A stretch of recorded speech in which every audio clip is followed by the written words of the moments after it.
Con la salida del ministro José Ramón Cossío Díaz inició ayer una etapa de renovación del Pleno de la Suprema Corte de Justicia de la Nación, que estará en manos de un Senado controlado por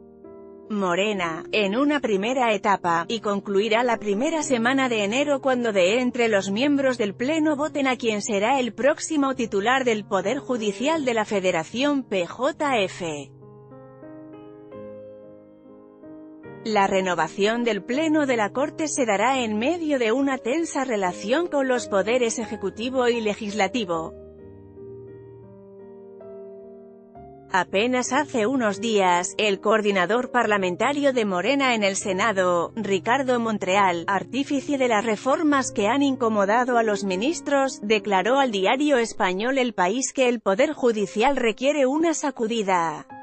Al momento, existen 6 iniciativas de Monreal de un total de 10 proyectos que pretenden reformar la Constitución o la Ley Orgánica del Poder Judicial de la Federación para garantizar la independencia e imparcialidad, frenar el nepotismo, promover la paridad de género y rotar a jueces para bajar la corrupción.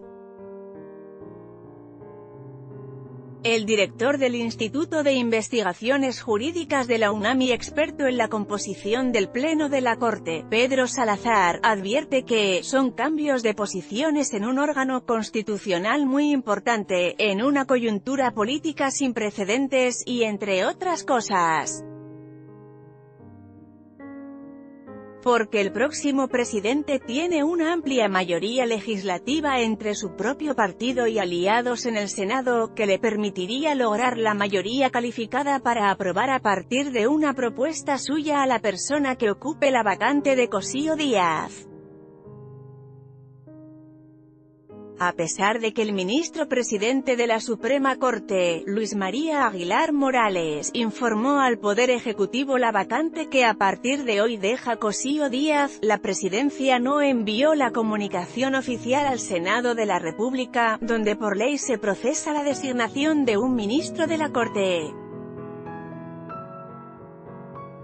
Lo que para especialistas consultados por El Sol de México hace suponer que no hubo un acuerdo entre el presidente saliente y Andrés Manuel López Obrador, quien llevará mano en la elaboración de la terna. El Congreso de la Unión ya comenzó los trabajos legislativos para transformar al Poder Judicial, mientras que magistrados y ministros han sostenido criterios en contra de los proyectos de transformación que plantea Andrés Manuel López Obrador, como la entrada al amparo que topa los salarios de los servidores públicos al del nuevo presidente. Te recomendamos, es novedoso dentro de nuestra tradición es que haya un poder legislativo en funciones ya lanzando iniciativas y un presidente que ha dicho muchas cosas, que ha manejado ideas y que todavía no está en funciones. Esto crea un poco de desconcierto político, reflexionó Raúl Carrancay Rivas para El Sol de México.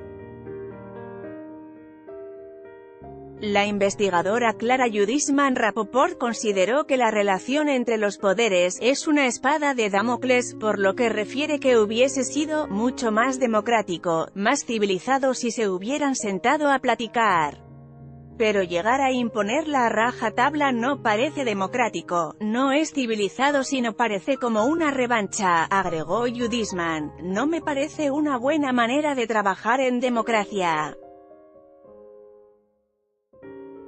Carrancay Rivas señaló que aunque se ha dicho que es un atentado o un ataque al Poder Judicial hacia su autonomía, esto no la afecta, ya que no se le está sometiendo a un lineamiento, decirle vas a caminar por este camino o por este otro desde una posición de influencia política, y aquí no se trata de eso, destacó. Para ambos especialistas, las iniciativas que ha presentado Morena en el Congreso de la Unión reflejan el sentir de la ciudadanía con respecto de las deficiencias que se presentan en el Poder Judicial y hasta cierto punto sostienen son parte del trabajo de los legisladores. El debate El problema surgió cuando Andrés Manuel López Obrador denunció que los salarios que perciben los ministros son sumamente elevados, por lo que posteriormente planteó reducir su futuro salario a la mitad y con ello fijar un tope para los demás cargos públicos. Lo que no se debe hacer es afectar el trabajo fundamental y la necesidad de recursos económicos presupuestales para poder garantizar un trabajo sustancial, independiente, reviró ante esta acción el presidente del Consejo de la Judicatura Federal y de la SCJN, el ministro Luis María Aguilar Morales, en un discurso pronunciado el Día del Abogado.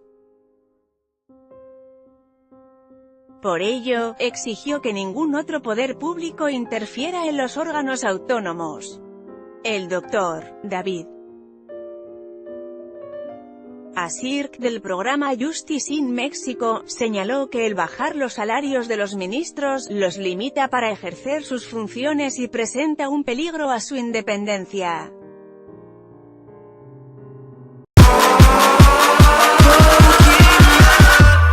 Catch 'em all.